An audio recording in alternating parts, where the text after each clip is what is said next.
Tes 1 2 3.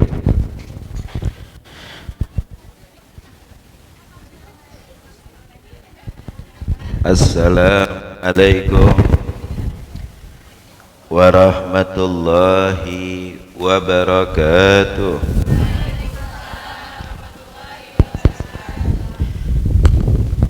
Alhamdulillah. Baterainya rusak ini, Bu. Alhamdulillah.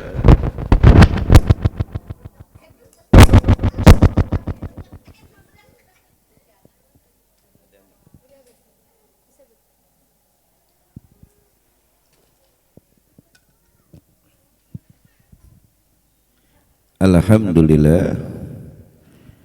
Wassalatu wassalamu ala Rasulillah wa ala alihi wa ashabihi wa man wala. Wala hawla wala quwwata illa billahil aliyyil azim.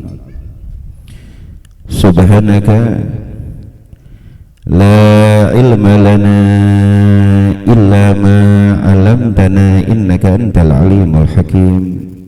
Rabbi shrah li sadri wa yassir li amri wahlul 'uqdatam min lisani yafqahu qawli. Amin amin ya rabbal alamin.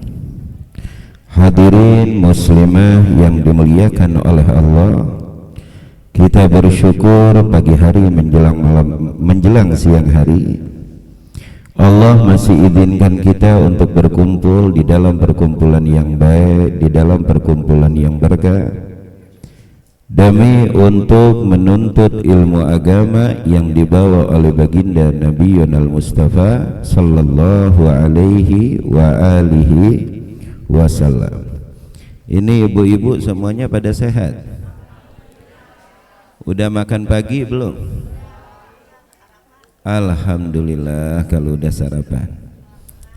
Alhamdulillah, kita bersyukur masih Allah izinkan kita berkumpul untuk menuntut ilmu di dalam rutinitas Majelis Nisa Nurul Habib yang diadakan setiap sebulan 2 kali. Minggu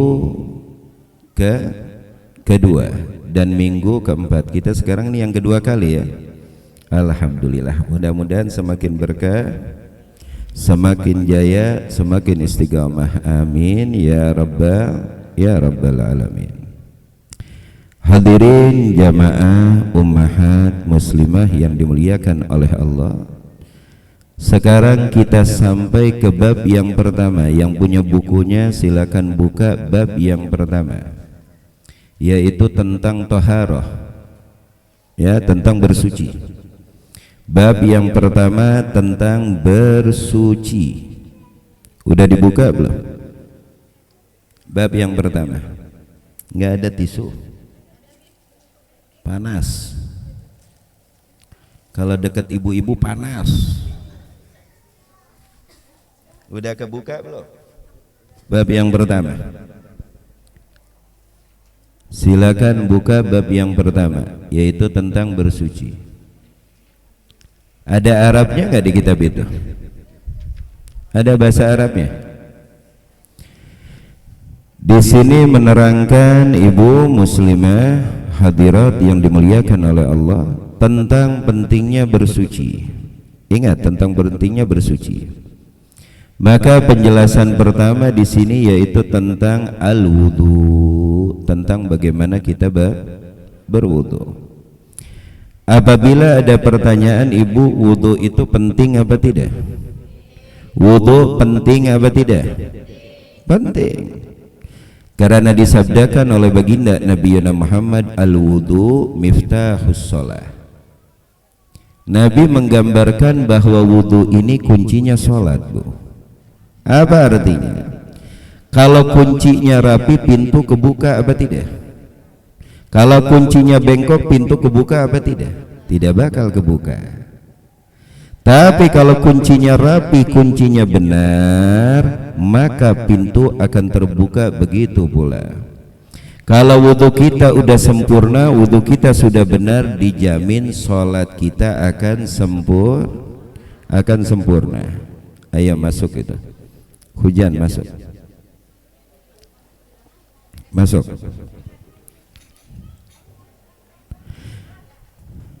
Ingat di sini kita masuk babut toharah. Ya, dengarkan ini penting ya, yaitu tentang berwudu. Dan tadi kita dengar bahwa wudu itu miftahus shalah kata Nabi. Wudu kuncinya shalah. Kalau wudu kita sudah benar, wudu kita sudah beres, maka salat kita akan benar dan pula akan beres. Ayo ambil, ayo. Kalau pengajian ibu-ibu yang ceramahnya ada 10 suara di mana-mana gitu ya. Ayo udah duduk.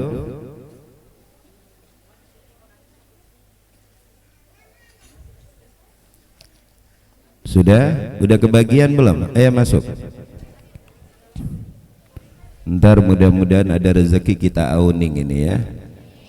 Biar ibu-ibu nggak kehujanan tapi kebanjiran, amin ya rabbal alamin. Banjir rezeki, banjir berkah, banjir rahmat, amin ya rabbal alamin.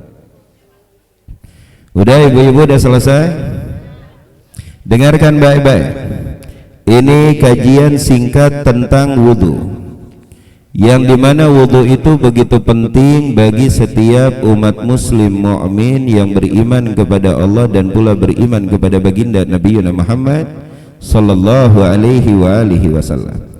Karena wudu, kata baginda Nabi Muhammad, kuncinya salat. Kalau wudunya baik, kalau wudunya sempurna, maka salat kita akan ikut sempurna. Karena salat kewajiban rukun Islam yang kedua setelah kita mengucapkan 2 kalimat syahadat. Asyhadu an la ilaha illallah wa asyhadu anna Muhammadar Rasulullah. Lalu di dalam arkanus salat setelah syahadat yaitu iqamus shalah, melaksanakan salat. Dan salat kewajiban bagi setiap orang-orang yang beriman, mau perempuan, mau laki-laki atau blasteran antara perempuan dan laki-laki, siapapun yang beriman kepada Allah Dzul Jalali wal Ikram, maka dia wajib melaksanakan salat. Lalu tak kala Allah mensyariatkan kepada kita salat, pula disyariatkan kepada kita untuk bersuci. Bagaimana cara kita untuk melaksanakan salat? Pastilah awal kita wajib melaksanakan wudu. Kalau wudunya sempurna, insya Allah salatnya ikut sempurna. Kalau wudunya beres, insya Allah salat kita juga beres. Lalu kalau kita kembali, Bu, apa sih Bu artinya wudu, Bu? Nah di sini kita perlu tahu. Inilah indahnya wudu. Kalimat wudu tersebut, Bu, diambil dari kalimat wadha'ah. Ibu-ibu tahu nggak wadha'ah artinya apa? Kalau wadah tahu wadah? Wadah sama wadha'ah beda, Bu. Kalau wadah bahasa Ciracas, kalau wadha'ah bahasa Arab. Syuk. Kalimat wudu'un itu terambil dari kalimat wadha'ah. Apa artinya wadha'ah? Nur, cahaya. Jamal, indah. Husun, cakep. Itu arti dari kalimat wudu. Maka umat muslimin wal muslimat mempunyai kelebihan yang tidak Allah berikan kepada orang-orang non muslim.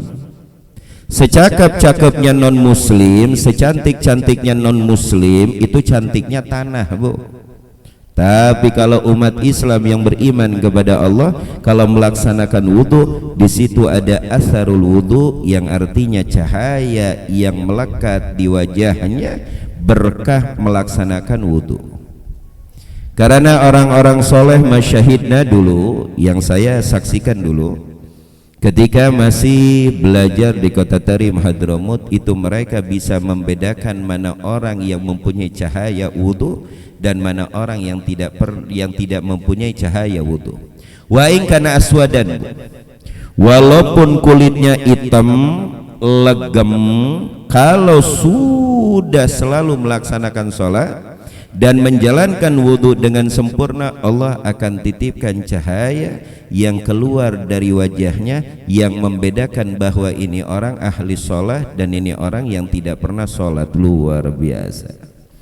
Nah, setelah kita tahu ibu bahwa wudu terambil dari kalimat wadha'ah. Apa artinya wadha'ah? Cahaya, nur, jamal, keindahan, kecakapan yang Allah titipkan bagi mereka yang selalu melaksanakan wudu dengan sempurna.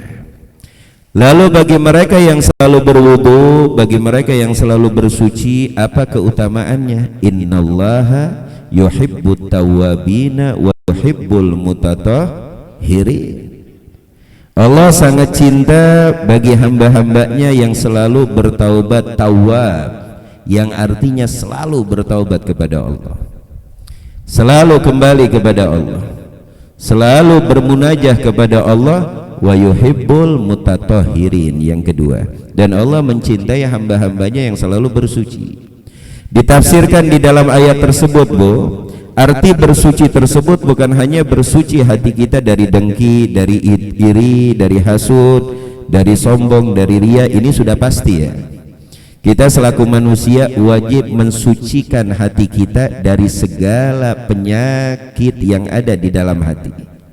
Iri ilangin, dengki ilangin, dendam ilangin. Karena Allah mencintai orang-orang yang selalu bersuci. Dan pula di dalam tafsir tersebut Allah mencintai bagi hamba-hambanya yang selalu bersuci di dalam segi zahirnya. Lalu bersuci di dalam zahir kita, jasad kita dengan apa? Dengan melakukan wudu. Orang-orang yang selalu berwudu yang tidak pernah putus wudu, dikatakan oleh Imam Sya'rani min asbabil husnil khatimah. Orang-orang yang selalu berwudu tidak pernah putus wudu, itu insya Allah menyebabkan akhir hayatnya mati dalam keadaan husnul khatimah. Ini keutamaan wudu. Jadi wudu jangan disangka biasa-biasa aja ya, atau dianggap main air. Enggak. Wudu ini ibadah yang sangat luar biasa. Maka di sini dikatakan, diriwayatkan oleh Sayyidina Utsman ibni Affan radhiyallahu anhu, qala Rasulullah sallallahu alaihi wasallam, man tawaddaa fa ahsanal wudu'a kharajat khatayahu min jasadihi hatta takhruja min tahti adfarihi. Ibu, hadis riwayat yang diriwayatkan oleh Imam Muslim, diriwayatkan oleh sahabat Nabi yang bernama Sayyidina Utsman ibnu Affan. Barang siapa, kata Nabi, yang melaksanakan wudu lalu ia menyempurnakan wudunya, apa yang akan didapatkan oleh orang tersebut? Kharajat duduk apa lagi ngajar? Kharajat khatayahu min jasadihi hatta takhruja min tahti adfarihi. Allah akan lunturkan dan Allah akan bersihkan dosa-dosanya dari jasadnya sampai, kata Nabi, sampai kepada bawah-bawah kuku kita. Luar biasa. Yang artinya kalau kita melaksanakan wudu dengan sempurna, itu dosa kita terbawa dengan aliran air wudu yang mengenai muka kita, rambut kita, tangan kita, kaki kita. Kalau sempurna, bersih, Bu. Inilah kemuliaan khususiyah yang Allah berikan kepada umat baginda Nabi Muhammad sallallahu alaihi wasallam. Lalu di dalam riwayat lain Nabi berkata, man tawadda'a fa ahsanal wudu'a thumma shalla rak'atain kana min dunubihi kahayati yaumi waladathu ummu. Barang siapa yang melaksanakan wudu, kata Nabi, dengan sempurna, lalu ia melaksanakan 2 rakaat sunnatul wudu. Nah, ini disunahkan ya, Bu ya. Kalau kita melaksanakan wudu kapan, Bu? Kita disunahkan untuk sholat 2 rakaat, yaitu sunnatul wudu. Usolli sunnatul wudu rakaatain lillahi ta'ala. Kalau kita melaksanakan wudu lalu kita melaksanakan salat, apa yang akan didapati oleh orang tersebut? Kana min dunubihi kahayati yaumi waladathu ummu. maka dia setelah sholat tersebut akan luntur semua dosanya seperti anak baru lahir ke muka bumi. Allah, ini umat-umat dahulu bu nggak dapat ini bu. Ini didapati hanya untuk umat baginda Nabi Muhammad sallallahu alaihi wasallam, yang dimana umat-umat dahulu tidak Allah berikan. Makanya para malaikatur rahman kelak di hari kiamat di padang mahsyar, kalau ada si Udin dan si Ujang dari umat Nabi Muhammad masuk neraka, bingung bu, kok bisa-bisanya umat Nabi Muhammad masuk neraka? Kok bisa-bisanya umat Nabi Muhammad terbakar oleh api neraka? Kok bisa, kata malaikat. Kenapa? Karena keutamaan yang begitu luar biasa Allah tumpah ruahkan kepada kita selaku umat baginda Nabi Muhammad. Coba bayangkan wudhu saja bu, kalau kita benar-benar sempurna tahu ilmunya, itu kita selesai dari wudhu, dosa kita bersih seperti anak orok baru lahir ke muka bumi. Allah, jadi jangan disepelekan ibadah wudhu. Di dalam riwayat lain ibu yang diriwayatkan oleh Imam Ahmad, man tawaddu'a fa ahsanal wudhu'a thumma shalla ghaira sahin wala lahin kufira anhu makana qablahu min syai'. Barang siapa yang melaksanakan wudhu lalu ia menyempurnakan wudhunya, lalu ia melaksanakan 2 rakaat dalam keadaan tidak ghaflah, ingat kepada Allah, Allah akan hapus dan ampunkan dosanya yang lampau. Jadi yang kemarin-kemarin ini dihapuskan oleh Allah. Nikmat jadi umat baginda Nabi Muhammad sallallahu alaihi wasallam. Tapi di sini kita perlu ingat bahwa kesempurnaan wudhu wajib melewati syariat yang disyariatkan oleh baginda Nabi Muhammad. Benar apa tidak? Benar apa tidak? Apa yang penting di dalam menjalankan wudhu? Kita wajib melaksanakan 6 furud. 6 furud ini wajib dilakukan ya di dalam melaksanakan wudhu. Maka yang pertama apa bu? Di dalam melaksanakan wudhu yang pertama apa? Yang pertama apa bu? Niat. Itu hal yang paling terpenting di dalam segala amal, niat. Karena 99% dari ibadah yang diwajibkan kepada kita tergantung dengan niat. Innamal a'malu binniyat, sesungguhnya amal itu tergantung dengan niatnya. Maka yang pertama kali furudul wudu yang diwajibkan di dalam melaksanakan wudu, ingat bu, kita wajib menghadirkan niat. Bagaimana niat wudu bu? Niat wudu gimana? Nawaitu tahara, nawaitu raf'ul hadathi asghari fardhu lillahi ta'ala, atau nawaitu tahara lillahi ta'ala itu sah, atau nawaitu raf'al hadatsil asghar itu sah. Tapi yang sering kita dengar dari kecil diajarkan nawaitul wudu'a li raf'il hadatsil asghari fardhu lillahi ta'ala. Yang menjadi hal yang penting ibu, kapan waktu niat tersebut? Kapan waktu niat wudu bu?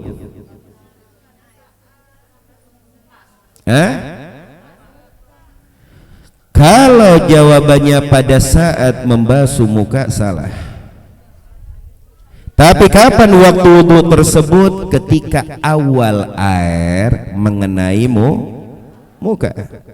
Tak kala kita mengambil air lalu kita mengangkat air tersebut ke wajah kita, pertama kali air menempel ke wajah, di situ kita wajib mengucapkan niat. Lalu saya ingin bertanya, ibu, tempatnya niat di mana? Tempatnya niat di mana? Di hati.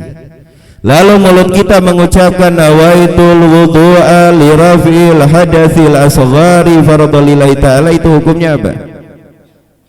Hukumnya apa? Hukumnya sunnah. Mengucapkan niat dengan mulut kita itu hukumnya sunnah. Lalu yang diwajibkan yang mana? Menghadirkan hati kita bahwa hati kita melantunkan niat wudu dan mengucapkan nawaitul wudu'a dengan mulut kita supaya membantu hati kita untuk hadir untuk melantunkan niat. Ingat apa tidak? Paham apa tidak, Bu? Paham apa tidak? Jadi mengucapkan niat dengan mulut kita itu hukumnya sunnah. Yang diwajibkan niat itu di dalam hati. Dan kapan Anda melantunkan niat? Pertama kali air menempel sisi wajah kita, maka di situ hati kita wajib menghadirkan niat. Ingat itu, wajib menghadirkan niat. Lalu yang kedua setelah niat dari furudul wudu apa? Ghaslu wajhi, yaitu membasuh muka. Ingat, cuci tangan itu hukumnya sunnah. Kumur-kumur hukumnya sunnah. Membasuh telinga lagi ini hidung ya. Membasuh hidung hukumnya hukumnya apa? Hukumnya sunnah. Dan pula membasuh telinga hukumnya apa? Hukumnya sunnah. Maka kita jelaskan yang wajib terdahulu. Yang pertama, setelah kita tahu bahwa furudul wudu yang pertama kali an-niyah, wajib kita menanamkan niat di dalam hati kita. Lalu yang kedua yaitu membasuh wajah. Apa itu wajah, Bu? Mahallul muwajjah, itu wajah. Tempat yang dimana kita bertatap muka, ya, itu namanya wajah. Kalau kita bertatap muka dengan orang lewat kepala belakang, itu bukan wajah, Bu, tapi itu bisa dikatakan dengkul. Ya, namanya wajah tempat kita mahallul muwajjah. Tak kala kita bertatapan muka wajah dengan wajah, nah ini yang namanya dinamakan wajah. Dari mana batas kita membasuh wajah kita di dalam wudu? Dari awal tumbuhnya rambut di ujung kepala kita sampai dagon. Apa itu dagon? Dagu, ujung ya, bukan awal dagu tapi ujung dagu. Kalau lebarnya dari awal telinga kita sampai ujung telinga kita. Nah ini wajib dibasuh, wajib terkena air semuanya. Ada hal yang penting perlu diingat, Bu. Apa itu? Tak kala Anda melaksanakan wudhu, banyak orang lupa yang di bawah hidung. Bu, ini masih masuk nih. Ini masih masuk di dalam kategori wajah. Lingkaran hidung tuh, itu masih masuk di dalam kategori wajah. Nah kebanyakan dari kita yang berwudhu mengambil air langsung seperti ini tuh. Ini loncat gak, Bu, dari hidung, Bu? Jumping gak? Taman kita jumping gak kalau dari hidung? Turun ke hidung jumping gak? Jumping. Makanya ibu-ibu masih mending pesek-pesek jumpingnya masih sedikit. Kalau saya agak tinggi jumpingnya karena agak mancung. Nah yang perlu diingat, Bu, di dalam membasuh muka, maaf, yang perlu diingat tak kala kita wudhu, Bu, ya, ingat ini kan jumping, loncat. Setelah kita membasuh, maaf, ini wajib dikorek-korek, dibasuh sedikit ya, biar terkena air. Karena lubang hidung itu masih masuk di dalam kategori wajah. Lalu bagaimana cara sempurna kita membasuh wajah? Ulama fikih menerangkan kepada kita, ambil air, Bu. Setelah ibu mengambil air, maka basuh dari atas dulu. Tuh, tuangin dari atas, Bu. Lalu basuh, ingat, ini tahu, Bu, ini apa nih, Bu? Ini apa? Jempol, Bu. Lalu dibasuh. Tuh, Bu, tuh. Jempolnya ke bawah, Bu. Tuh. Paham apa tidak? Setelah itu baru digerak-gerakkan lubang hidung. Nah, itu cara membasuh yang sempurna. Nah, itu cara membasuh wajah yang sempurna. Karena tidak boleh ada satu titik dari wajah kita yang tidak terkena air. Nah lalu bagaimana apabila seorang laki-laki mempunyai berewok atau janggut atau jambang, ya, jambang seperti ini. Nah ini barangkali ibu-ibu punya suami atau anak yang ada jambangnya, itu bagaimana? Jikalau jambang tersebut atau janggut tersebut, Bu, tipis dengan jarak 1 meter masih kelihatan kulitnya, maka air tersebut wajib mengenai kulit-kulit yang tertutup dengan jambang atau jenggotnya laki-laki. Tapi kalau emang jambangnya tebal dengan jarak 1 meter sudah tidak terlihat warna kulit kepalanya, maka itu tidak wajib disunahkan untuk disela-sela. Ini hanya tambahan. Barangkali ibu-ibu, bapak-bapak punya suami, adik atau kakak yang jenggotnya tebal. Nah, itu masalah wajah. Lalu yang kedua setelah wajah apa, Bu? Ghuslul yadaini, yaitu membasuh kedua tangan. Ini yang kedua. Bagaimana cara membasuh kedua tangan? Dari mana kita disunahkan membasuh kedua tangan? Apakah langsung dari atas apa dari bawah? Dari bawah, Bu. Dari jari-jari kita membasuh awal tangan sampai ke siku ilal mirfaqain. Ini batas sampai ke siku ya. Kan kebanyakan orang dari atas, ini sunahnya, afdalnya. Maka kita mulai basuh itu dari jari-jari ke atas, bukan dari atas ke bawah. Bukan dari atas ke bawah. Basuh dari jari-jari ke atas. Nah, ingat, kebanyakan para perempuan itu kukunya kuku siluman alias panjang. Banyak apa tidak? Ingat, sebagian area yang tertutup dengan kuku itu masih masuk di dalam kategori tangan yang wajib terkena air tak kala Anda membasuh kedua tangan Anda. Ya, awas, hati-hati. Kalau emang kukunya mau dilestarikan, misalnya panjang ya, 1 meter, 2 meter, 3 meter, atau mau dikepang itu kuku, awas, kalau wudhu wajib dicela-cela sedikit ya, tidak boleh ditinggalkan, karena sebagian di bawah kuku ini masih masuk di dalam kategori tangan. Paham apa tidak, Bu? Jadi dimulai dari mana, Bu, tangan? Dimulai dari jari-jari dibasuh sampai mirfaqain. Ini batas engsel tangan kita, nih batas mirfaqain. Lalu kalau ada pertanyaan, Beb, kalau tangannya setengah buntung bagaimana sisanya, wajib? Beb, kalau emang putusnya pas engselnya wajib apa tidak membasuh tangan, Bu? Putus setengah, maka sisanya wajib. Lalu kalau putusnya pas perbatasan wajib nggak dibasuh? Wajib apa tidak?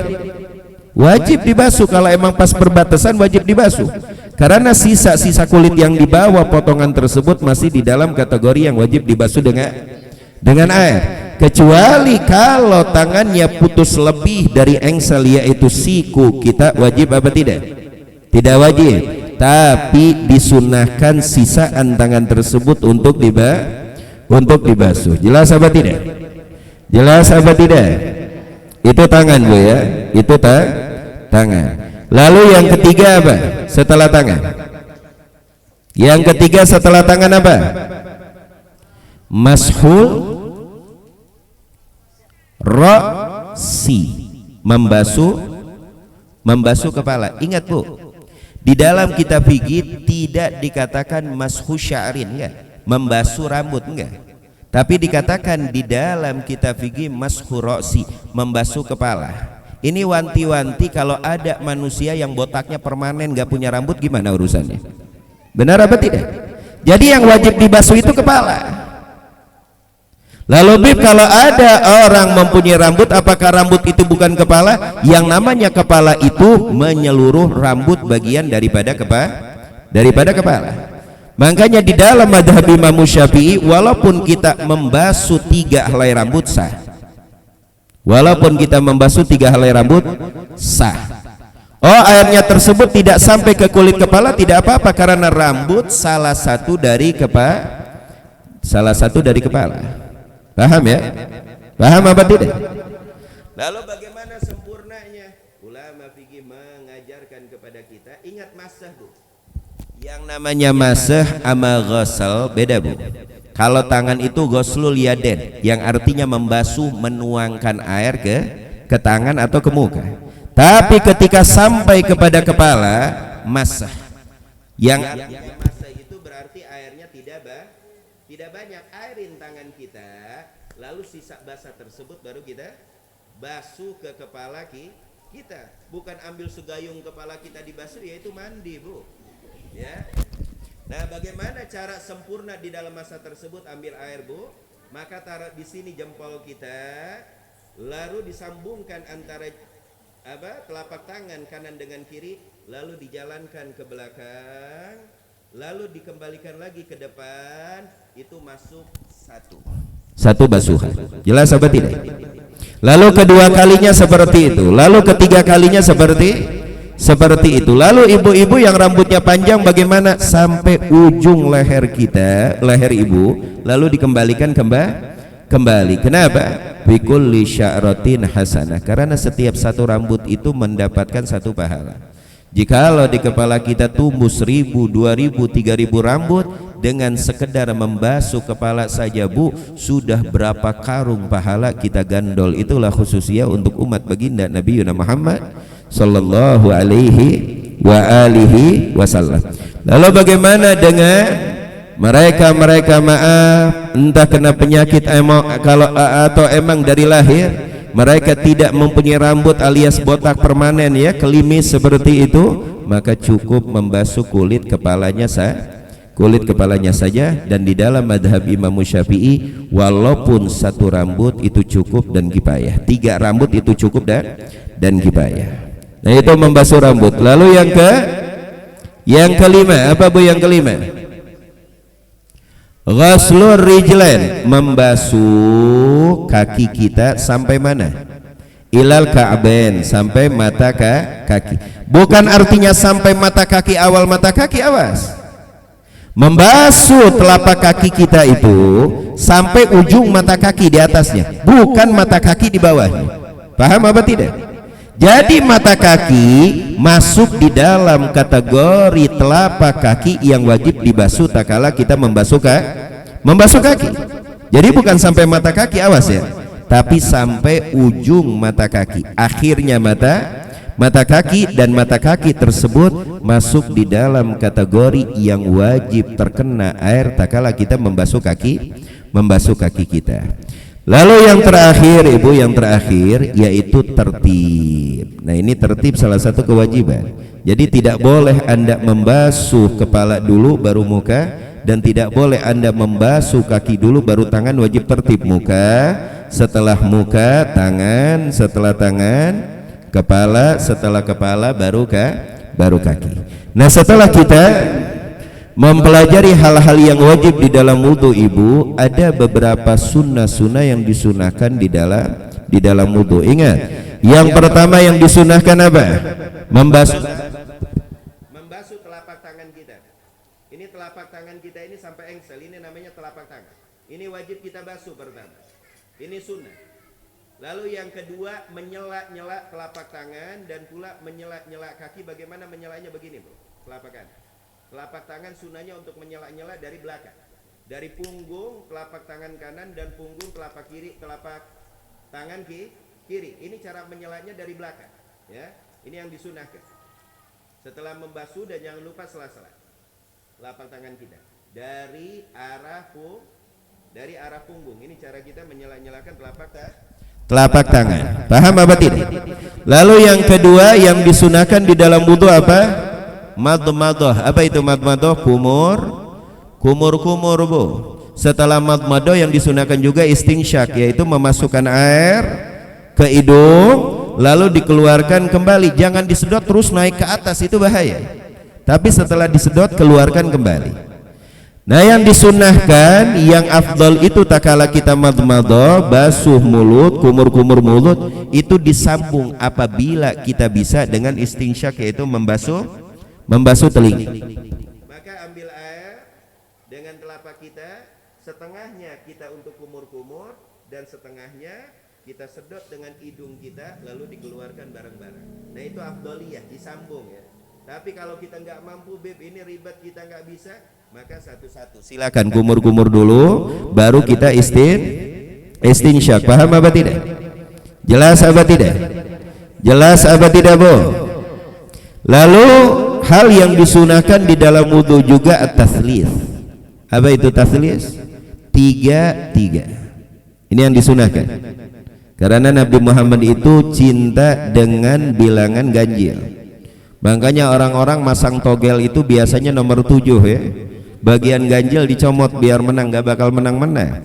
Kalau emang nomor ganjil tersebut untuk hal yang tidak baik, nggak bakal ada berkahnya.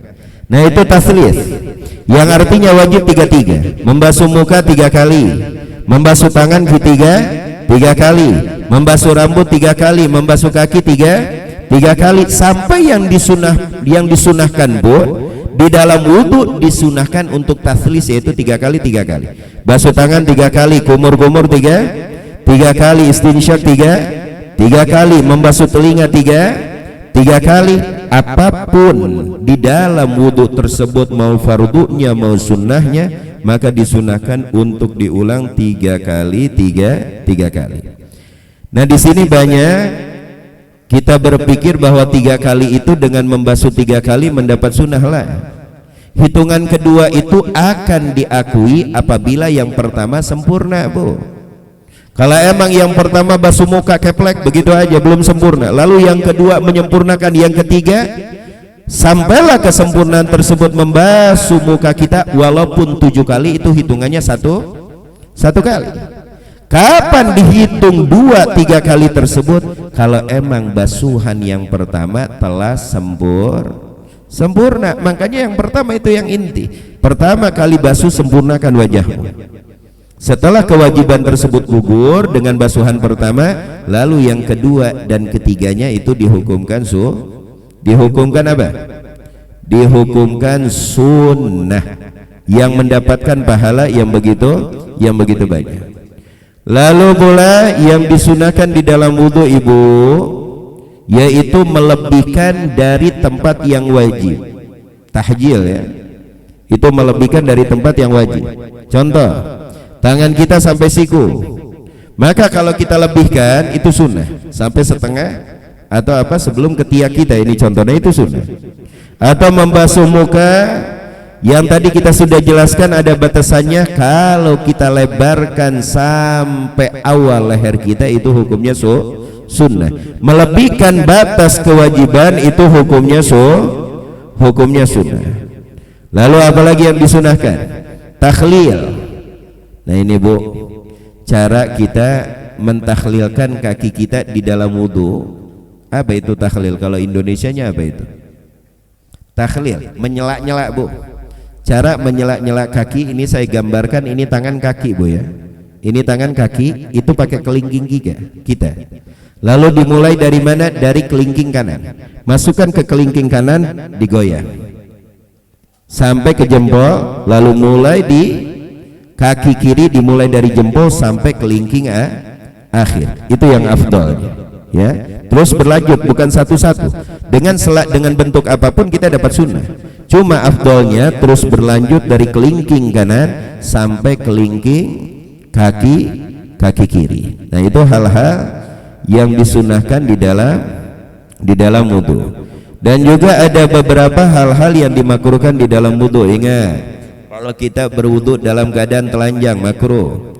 Kalau kita berwudhu dalam keadaan aurat kita terbuka, ingat itu makruh. Dan pula kalau kita berwudhu di tempat kamar mandi yang ada, hammam sama kamar mandi itu beda. Kamar mandi yang ada WC-nya yang komplit, nah itu juga makruh. Tapi kalau kamar mandi yang tidak ada WC-nya itu tidak makruh. Dan juga terutama buat laki-laki, kalau wudhu di tempat yang biasa tempat tersebut tempat mandinya atau kegiatan para perempuan nyuci atau bagaimana, dan itu juga dimakruhkan di dalam wudhu khusus bagi laki-laki. Wallahu a'lam bishawab. Alhamdulillah Ibu, kajian untuk hari ini cukup. Mudah-mudahan Allah anugerahkan kepada kita keberkahan dunia dan pula keberkahan akhirat. Insya Allah kita lanjut di minggu kedua kajian tentang taharah ya. Bagaimana kita bersuci. Mudah-mudahan sedikit ini bermanfaat untuk kita. Amin amin ya rabbal alamin. Silakan.